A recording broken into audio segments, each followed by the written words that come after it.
ایک دفعہ کا ذکر ہے، ایک خوبصورت اور پرم بادشاہت تھی جس کا نام نورستان تھا۔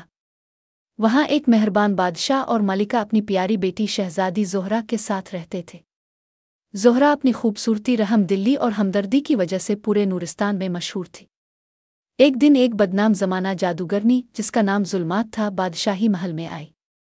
وہ حسد سے بھرپور تھی اور زہرہ کی خوبصورتی اور لوگوں کی محبت سے جلتی تھی۔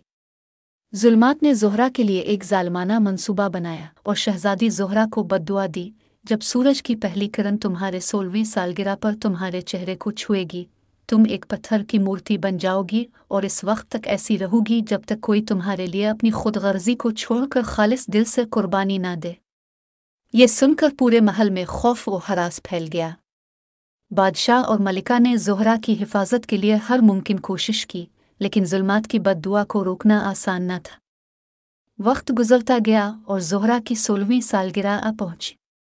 جیسا کہ جادوگرنی نے کہا تھا، سورج کی پہلی کرن نے زہرہ کو چھوا اور وہ ایک خوبصورت پتھر کی مورتی میں تبدیل ہو گئے۔ پورا نورستان غم میں ڈوب گیا۔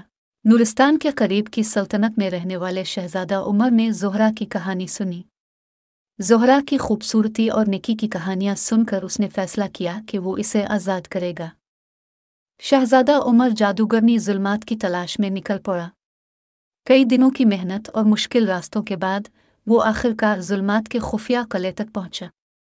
ظلمات نے شہزادے کو دیکھ کر قہقہا لگایا اور کہا، اگر تم واقعی شہزادی کو آزاد کرنا چاہتے ہو تو تمہیں اپنی محبت کے سوا کچھ اور قربان کرنا ہوگا، کچھ ایسا جو تمہارے دل کے قریب ہو لیکن تمہاری طاقت سے بھی زیادہ قیمتی ہو۔ شہزادہ عمر نے کچھ دیر سوچا اور اپنی جادوئی تلوار پیش کی، جو اس کی فتوحات کی علامت تھی۔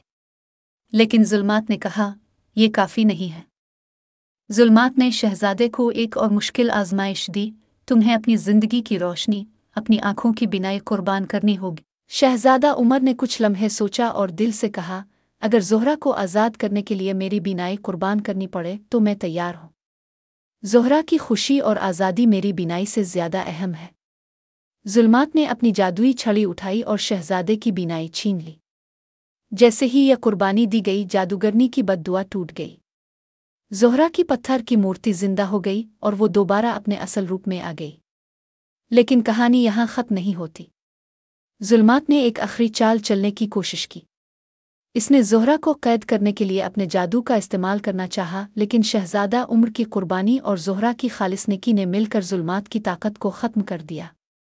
جادوگرنی کا قلعہ گرنے لگا اور وہ خود اپنے ہی جادو کے اثر سے ختم ہو گئی۔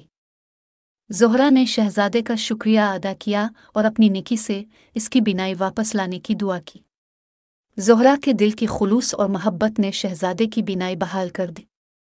شہزادہ عمر اور زہرہ نے مل کر دونوں سلطنت کو خوشحال بنایا۔ یہ کہانی پورے نورستان میں پھیل گئی اور سب کو یہ سبق ملا کہ محبت اور قربانی کسی بھی بدی کو شکست دے سکتی ہے۔